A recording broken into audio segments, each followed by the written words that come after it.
ವರ್ಷದ ಮುಂದೆ ಬರುತ್ತೆ. ಶ್ರೇಯಸ್ ಪ್ರೇಯಸ್ ಅಂತ ಬರುತ್ತೆ. ಶ್ರೇಯಸ್ ಅಂದ್ರೇನು, ಪ್ರೇಯಸ್ ಅಂದ್ರೇನು, ಅಪರಾವಿದ್ಯಾ ಅಂದ್ರೇನು, ಪರಾವಿದ್ಯಾ ಅಂದ್ರೇನು.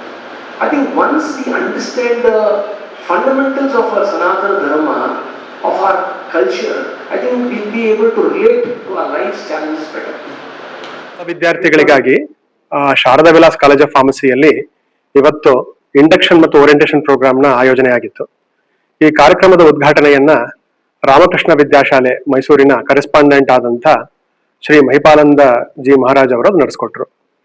ಈ ಹೊಸ ವಿದ್ಯಾರ್ಥಿಗಳಿಗೆ ಈ ಕೋರ್ಸ್ ಅಂದ್ರೆ ಏನು, ಇದನ್ನ ಯಾವ ತರ ಓದ್ಕೋಬೇಕು, 4 ವರ್ಷಗಳು ಏನೇನು ಮಾಡ್ಬೇಕು ಅನ್ನೋದ್ರ ಬಗ್ಗೆ ಮಾಡುವಂತದ್ದೇ ಓರಿಯಂಟೇಷನ್ ಕಾರ್ಯಕ್ರಮ.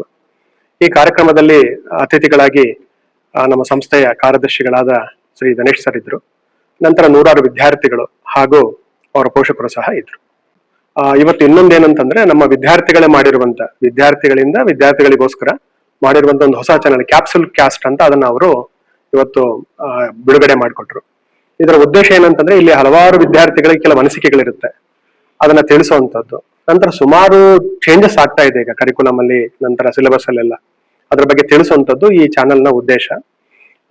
ನಂತರ ಹೊಸ ಕೆಲವು ಔಷಧಿಗಳು ಬರ್ತಾ ಇರುತ್ತೆ, ಕೆಲವು ಅಡ್ಡ ಪರಿಣಾಮಗಳು ಉಂಟಾಗುತ್ತೆ, ಕೆಲವು ಔಷಧಿಗಳು ಬ್ಯಾನ್ ಆಗಿರುತ್ತೆ, ಅದನ್ನ ತಿಳಿಸೋರ ಉದ್ದೇಶ ಈ ಚಾನೆಲ್ದು. ಇದು ನಿಮಗೆ ಗೊತ್ತಿರೋ ಹಾಗೆ ಈ ಸಂಸ್ಥೆ 164 ವರ್ಷ ಹಳೆ ಸಂಸ್ಥೆ. Sharada Vilas college of pharmacy 92ರಲ್ಲಿ ಶುರುವಾದಂತ ಸಂಸ್ಥೆ. ನಮ್ಮಲ್ಲಿ pharm D, B pharma, M pharma, PhD ಕೋರ್ಸ್ಗಳು ಕೂಡ ಇಲ್ಲಿದೆ.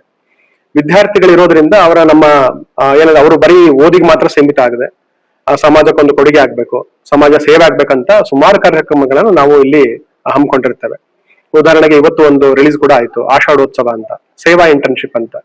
ಸುಮಾರು ಜನ ವಿದ್ಯಾರ್ಥಿಗಳು ಬರೀ ಕ್ಲಾಸಿಗೆ, ರೂಮಿಗೆ ಮಾತ್ರ ಸೀಮಿತ ಆಗಿರ್ತಾರೆ, ಬೇರೆ ಯಾವುದಕ್ಕೂ ಹೋಗಲ್ಲ. ಆದ್ರೆ ನಮ್ಮ ವಿದ್ಯಾರ್ಥಿಗಳು 50 ಜನ ವಿದ್ಯಾರ್ಥಿಗಳು ಅವರು ಚಾಮುಂಡಿ ಮೆಟ್ಟಿಲುಗಳಲ್ಲಿ, ಬೆಟ್ಟದ ಮೆಟ್ಟಿಲುಗಳಲ್ಲಿ ಇದ್ದು 7 ದಿನಗಳ ಕಂಪ್ಲೀಟ್ ಪರ್ಯಂತ ಅವರು ಎಲ್ಲ ಬರುವಂತ ಭಕ್ತಾದಿಗಳಿಗೆ ಸಹಾಯ ಮಾಡುವಂಥದ್ದು. ಉದಾಹರಣೆಗೆ ಅವರ BP ಚೆಕ್ ಮಾಡುವಂಥದ್ದು, ಅವರ ಶುಗರ್ ಚೆಕ್ ಮಾಡುವಂಥದ್ದು, ಏನಾದ್ರು ಸಮಸ್ಯೆಗಳಿದ್ರೆ ನೋಡುವಂಥದ್ದು, ಫಸ್ಟ್ ಏಡ್ ಕೊಡುವಂಥದ್ದು, ಯಾರು ತುಂಬಾ ವಯಸ್ಸಾದವರು ಬಂದ್ರೆ ಅವ್ರನ್ನ ಜೊತೆ ಕರ್ಕೊಂಡು ಹೋಗುವಂಥದ್ದು, ಅದನ್ನೆಲ್ಲ ಅವತ್ತು ಮಾಡ್ತಾರೆ. ಇದರಿಂದ ಏನಾಗುತ್ತೆ ಅಂದ್ರೆ ಅವ್ರಿಗೆ ಸೇವಾ ಮನೋಭಾವನೆ ಬರುತ್ತೆ.